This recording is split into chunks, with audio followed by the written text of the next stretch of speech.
if you, let's use common sense here. If you saw someone that you believed was unconscious on the floor, the immediate thing you would do is to go down to that person and see if they were in fact unconscious. So this is very troubling that we're getting bits and pieces. And initially, they didn't even want to tell us who made the 911. Let's dive into it.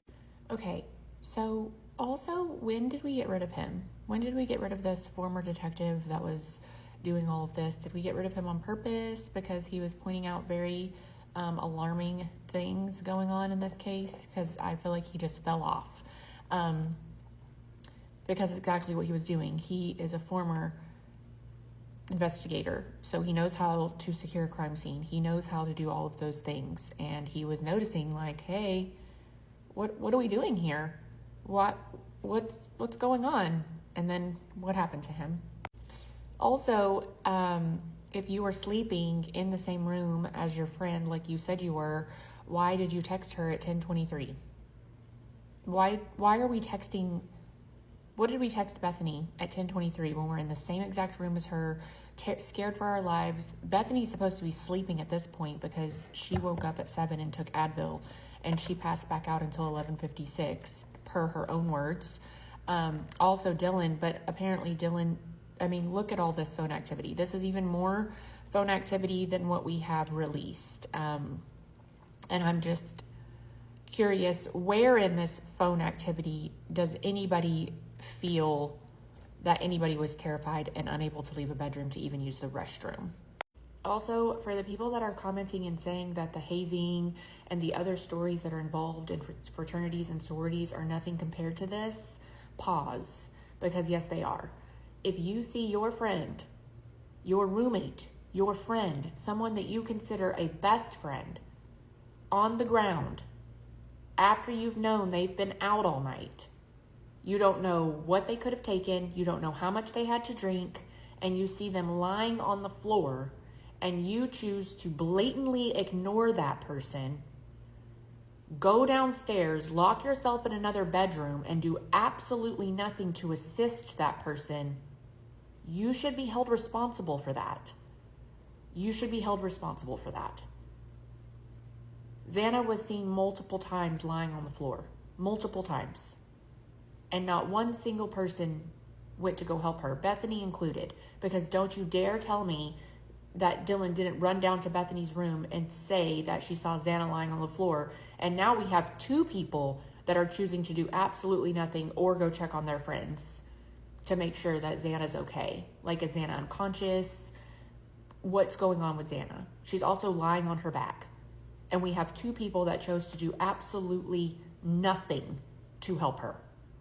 Those same two people heard their other roommates, whom they knew were home, screaming and running, yelling, and again, chose to do absolutely nothing.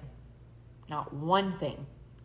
Not text a boyfriend, not text a neighbor, not run out of the house and get a sorority guy or a sorority person or any of these people that were surrounding them. They chose to do absolutely nothing. And I am finding it really hard that people are not picking up on that. Why are people not realizing that these girls chose to do absolutely nothing to help their friends? I don't care if you could see blood. She was lying on the floor, not moving. And that was not something that she did. Xana did not, yes, Bethany did a report that said she had heard that Xana would pass out on the floor at times, but she had never done that while living at the King Road house. So this is not something that Xana did. Xana did not get so messed up that she fell out on the floor and laid down on the ground and didn't move for hours. That's not something Xana did. And again, why would you not immediately go to check on your friend? Before running down to go downstairs, you're running and, oh crap, I see Xana lying on the floor. Let me run over there. Xana, are you okay? Did you hear what was going on? Are you good? So for everyone, like, none of this makes sense. None of it makes sense. And now we've got all this coming out where Thompson lied to the parents. Well, surprise, surprise. You can look at those photos and see that those poor young adults were not sleeping in their beds where someone came in and brutally slayed them all. That's not what happened. So where were they attacked? Who got them? And again, this was one person going into a house with multiple able-bodied people in there. The girls, at least Dylan says she had a taser. It didn't have batteries, but what if it had batteries? Was she going to use it?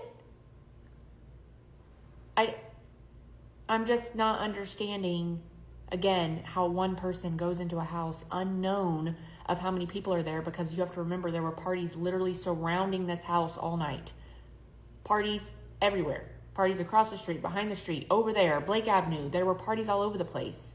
And you're telling me that someone's going to roll up into this neighborhood that is literally party central and blindly walk into a house completely alone and take on every single person in there and then get out in 8 minutes? Guys, the more and more that is coming out, Judge Hippler, extremely biased. Why is Judge Hippler telling the Gonzalez's to shut up? You need to shut up. I can not agree with some of the things that have been talked about from the Gonzalez's, but at the same time, no matter the dynamic in their family, this is still their child, okay? It's still their child, and they still have a right to know what happened to her. And for a judge to tell a grieving family to shut up, it's not going to bring her back, is absolutely asinine. This gag order was asinine. There's no reason this huge gag order should have been happening. Why? So no one could talk? Don't we need everyone to talk? Isn't that the purpose? We need everyone to talk. We need everyone to say exactly what they were doing, who they were with, etc. And instead, everybody hush, don't talk about it. It should be alarming to absolutely everyone that the narrative that they push is now coming out that it wasn't true. And if that narrative wasn't true, what else wasn't true, right? They created this story, and now it's coming out as the documents are getting released that that's not what happened at all, and that's not what they were told happened. So why did they lie? Why did they choose to blatantly lie about what happened to these 4 young adults? When every single thing is pointing that they weren't asleep, all the lights were on, the music was playing. Why did they do that? And then we have these reports, FBI laboratory reports, where it shows you everything that they collected. I'll just keep going through this list of all the things collected. All these things, none of it from Kohberger. Not one single connection, not one single fiber, not one single hair, nothing. No DNA of his, completely excluded from the 4-person DNA mixture under Maddie's fingernails that we've been told this whole time was a 3-person mixture, but come to find out it's a 4-person mixture. And then also the 4-person mixture does not exclude Cole Berbarg, Jack Takir, Ethan, and Xana. But I didn't think that Maddie was with them. I thought Maddie was with Kaylee at the corner club. So how would potentially Ethan and Xana's DNA be under Maddie's fingernails? Maddie was on the 3rd floor. She didn't share a bathroom. She didn't share a living space really with Ethan and Xana, so why on earth would that be under her fingernails? More things that were taken from samples of hair, all the debris that had fallen down in the compartments in his Elantra, debris from behind fall down armrest. So there was debris in his car. There were things to collect in his car when everybody was like, oh my God, it was so clean. They wouldn't have been able to get anything because he took all the seats out and he bleached everything. And that's not true either. Again, results of examination.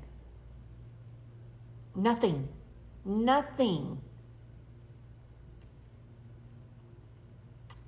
This is why they didn't want to go to trial.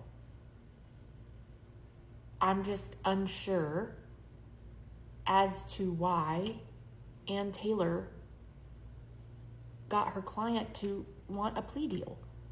I'm really, really confused. Really confused.